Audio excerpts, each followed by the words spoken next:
How do you know how much home you qualify for? Tim, what price do I qualify for? So how do you go about that in 3 minutes or less?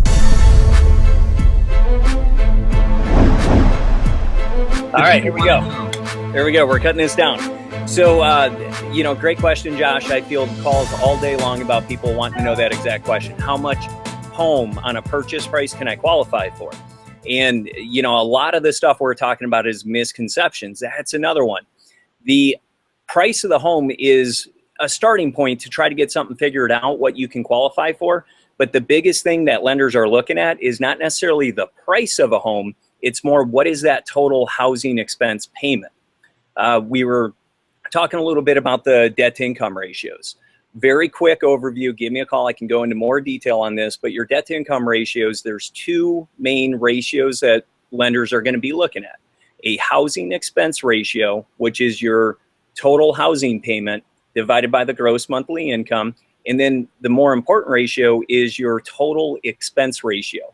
What that does is take your total monthly mortgage payment, the housing expense, plus all your obligations that show up on the credit report, car payments, student loans, credit cards, any alimony, child support that's currently being paid. And then once again, we divide that by the gross monthly income. So you can see really the purchase price really doesn't have anything to do with it. It's targeting down to that housing expense payment. Gotcha. So, okay. Let me jump in real quick, yeah. Tim. So you're not starting with the 300,000. Do I qualify for that? You're starting with, okay, where do these ratios show that you can qualify for this certain payment? And then you work backwards to say, based on this certain payment that the ratios work, then you can qualify for a $400,000 house. Yeah, absolutely. It's as simple as that. Here in the market where we're at, Josh, we have real estate taxes, obviously, like everyone does, but a lot of different communities have those CDD fees, which are... And I know where you're headed with this. I just want to sort of tee this up. So whenever you say you take the housing expense, this is what you're talking about. Housing expense is just not your mortgage payment. It includes this stuff you're about to talk about, the housing expense. Yeah, absolutely. The housing expense, PITIA, principal and interest, taxes, insurance, which includes homeowners insurance, protecting the home itself, any monthly mortgage insurance that's required. Also, any association fees that are paid on the community that you're buying, along with any CDD, community development fees that are charged.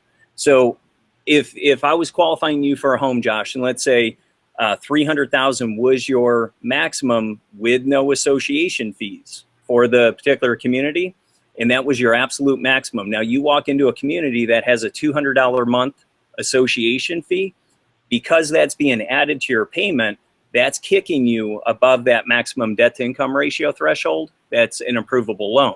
So the house price is exactly the same, but the payment that particular house creates is higher on that second one, which would push you over that qualification mark. Does that make sense? It makes perfect sense. So if you say, Josh, you qualify for a $300,000 house, that's actually not a fair statement, because if they're in separate communities where one community has higher association dues, I no longer qualify for that $300,000 house. You nailed it. Dude, yeah. This is massive, man. The people need to know. Agreed. Okay, cool. We went over our time. Really good info.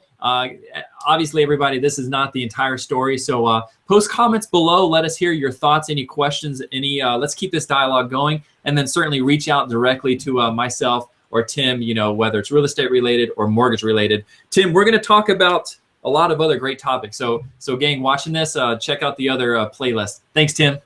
Thanks, Josh.